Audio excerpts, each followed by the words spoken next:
Welcome to this week's OK at Work with myself, Sarah Sawyer, and my colleague, Russell Berger, both attorneys at Offit Kurman.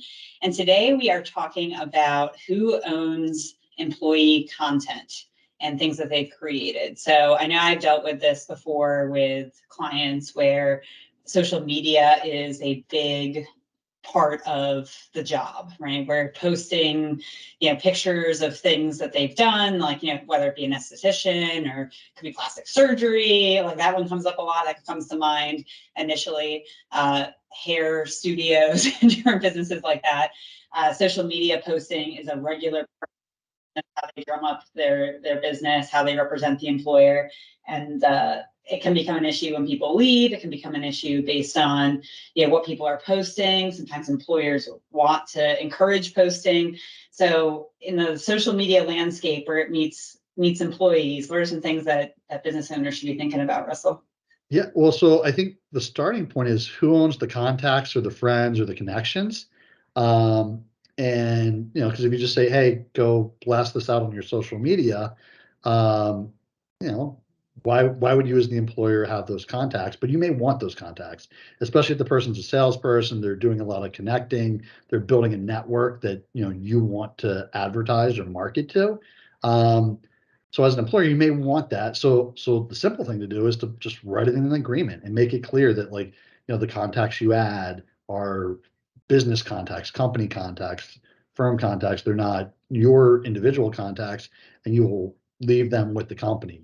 And maybe it makes sense to create a separate whatever social media account for that salesperson or for that individual employee to go do that. And so that, the password, the login, all that information can be shared and kept with the company if and when that employee moves on. And then, as you were saying, it's kind of a similar story with respect to content. I've run into it where, someone wants to, I did this work while I was at company A. I'm now at company B, or I started my own company, and I want to have, my online portfolio of work that I've done. I want to post these pictures. Well, who owns those pictures? And does the employee have the right to then take them and use them for advertising for ostensibly a competitor? And again, I think that's something that as an employer, especially with employees in these professions and in these spaces, just put an agreement and address it up front. And however you want to answer that question, you as the employer should answer it and put it into an agreement. Yeah, I think it's true as well. Anytime you're mentioning the company on like an employee's mentioning the company on their own personal account.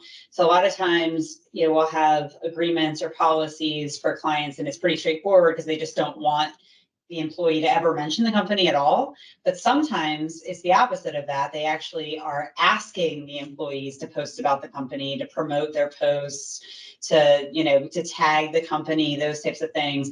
Well, what if something happens with that employee and now you don't want them associated with the account?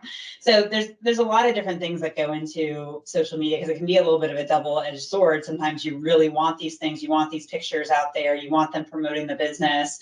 If they're a salesperson or if they're someone who's a force in the industry that you're in, whatever it is, I mean, it could be really beneficial. You can get a good following, all of those things. But I think the moral of the story here is really to have a plan up front on what you own, what the rules are going to be, how employees need to disassociate when they're no longer working with the company, and a plan for what that looks like. Just like you have a plan for how you're going to get your computer back from them, or your company property, or what that's all going to look like. Well, what would it look like if they're going to leave your company, both from an intellectual property and ownership perspective, or a perspective of like the followers and friends and competitive side of it, but also from an association standpoint as well.